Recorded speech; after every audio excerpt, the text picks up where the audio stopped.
바울이 예루살렘을 방문함. 바울은 회심한 후에 예루살렘에 올라가서 예수와 그의 놀라운 은혜를 전파하였다. 그가 자신의 기적적인 계종에 대하여 말하자 제사장들과 지도자들은 분노하여 그의 생명을 취하고자 하였다. 그러나 예수께서 그를 구하기 위하여 그가 기도하고 있을 때 다시 그에게 나타나 속히 예루살렘에서 나가라. 저희는 네가 내게 대하여 증거하는 말을 듣지 아니하리라 하고 말씀하셨다.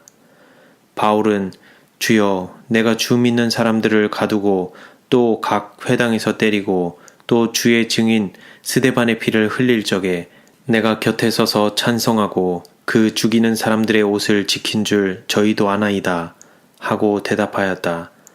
바울은 예루살렘에 있는 유대인들이 자기의 증거를 거절할 수 없으리라고 생각하였다. 그는 그들이 자기에게 일어난 변화를 오직 하나님의 능력 외에는 할 수 없다는 것을 알아주리라고 생각하였던 것이다. 그러나 대답은 전보다 더 강경하였다. 떠나가라. 내가 너를 멀리 이방인에게로 보내리라. 바울은 예루살렘을 떠나 있는 동안에 그의 경험과 놀라운 증거를 담은 많은 편지들을 각처로 보냈다. 그런데 어떤 이들이 그러한 편지들의 영향력을 없애려고 애썼다. 그들은 이 편지들이 힘있고 능력이 있다는 것을 인정할 수밖에 없었으나 사실상 그는 허약하고 눌변이라고 비방하였다. 바울은 학문 높은 사람이었으므로 그의 지혜와 태도가 청중들의 관심을 끌었다. 학자들은 그의 지식을 즐겨 받아들였으며 그들 중 많은 사람들이 예수를 믿었다. 왕들과 대의회 앞에 섰을 때는 그의 앞에 있는 사람들이 모두 매혹될 만큼 열변을 토하곤 했다. 이에 제사장들과 장로들은 심히 화가 났다.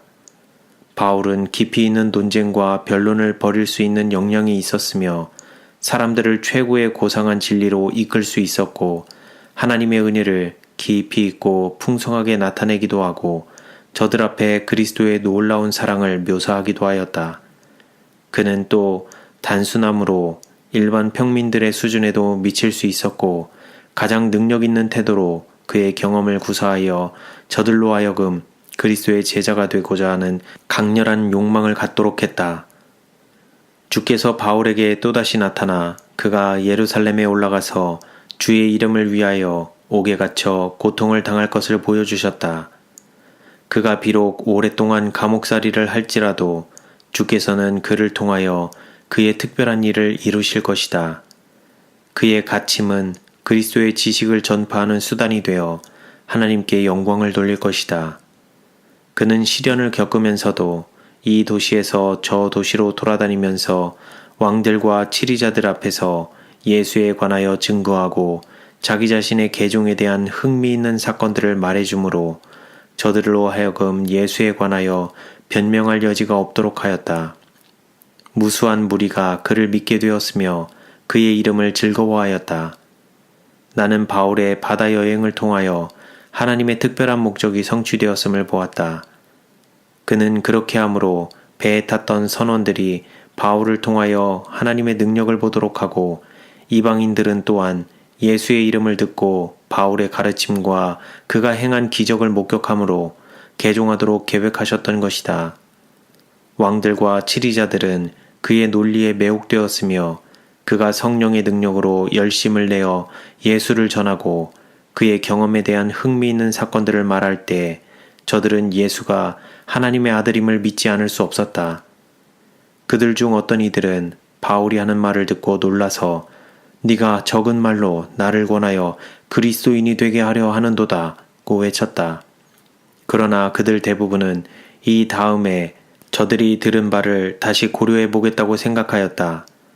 사단은 이와 같이 하게 하므로 그들의 마음이 저들에게 열린 기회를 소홀히 하게 하였다. 그것은 영원한 손실이었다. 그들의 마음은 다시 굳어지게 된 것이다. 나는 유대인들이 예수를 그들의 구주로 받아들일 수 없도록 사단이 그들의 눈을 멀게 한 것을 보았다. 그 다음에는 그들이 예수의 권능 있는 이적을 인하여 질투하게 만들어 그들로 그의 생명을 취하게 하였다. 사단은 그리스도의 제자들 중 하나를 꾀어서 그를 원수의 손에 넘겨주게 하여 그들로 하여금 생명이 되시는 영광의 주를 십자가에 매달아 죽이게 하였다.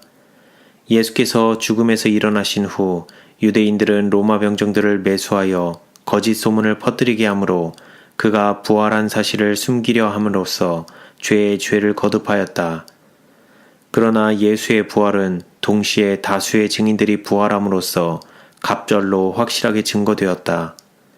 예수께서는 부활하신 후에 그의 제자들에게 나타나시고 또 500명 가운데 보이심으로 저들로 하여금 많은 사람들에게 예수께서 부활하셨음을 선포하게 하셨다. 사단은 유대인들이 하나님의 아들을 거절하고 그의 귀중한 보혈을 흘리게 하므로 하나님을 거역하였다. 예수께서 하나님의 아들, 곧 세상의 구주라는 증거가 그토록 강력하게 제시되었음에도 불구하고 그들은 그를 죽이고 그에 대한 어떠한 증거도 받아들이지 않았다. 그들의 유일한 소망과 위로는 타락한 후의 사단과 같이 하나님의 아들을 대적하기 위하여 노력하는 것이었다. 그러므로 그들은 계속하여 그리스도의 제자들을 핍박하고 그들을 죽이기까지 하였다. 그들의 귀에 그들이 십자가에 못 박아 죽인 예수의 이름을 듣는 것처럼 거슬리는 것은 없었다. 그리하여 그들은 그에 대한 어떠한 증거도 듣지 않기로 결정하였다. 성령이 스데반을 통하여 예수께서 하나님의 아들이시라는 강력한 증거를 선언하였을 때에도 그들은 혹 자기들이 그것을 믿게 될까봐 귀를 막았다. 사단은 예수의 살인자들을 그의 소나귀에 단단히 붙잡아 두었다. 저들은 악한 일을 하는 데 있어서 사단의 뜻에 자신들을 바쳐버렸기 때문에 그는 저들을 통하여 그리스도인들을 괴롭혔다. 그는 유대인들을 매개로 하여 이방인들이 예수와 그를 따르는 자들을 배척하도록 하였다. 그러나 하나님께서는 제자들이 듣고 본 바를 증거하도록 그의 천사들을 보내어 그들을 붙들어 주셨다. 그리하여 저들은 끝까지 굽히지 아니하고 마침내 자신들의 피로써 자기들의 증언을 인치게 되었다. 사단은 유대인들이 자기의 올무에 단단히 붙들려 있는 것을 보고 기뻐하였다. 그들은 아직도 쓸데없는 형식과 희생과 의식에 얽매여 있었다. 예수께서 십자가상에서 다 이루었다고 외치셨을 때 성전 휘장이 위로부터 아래로 두 조각으로 갈라졌다.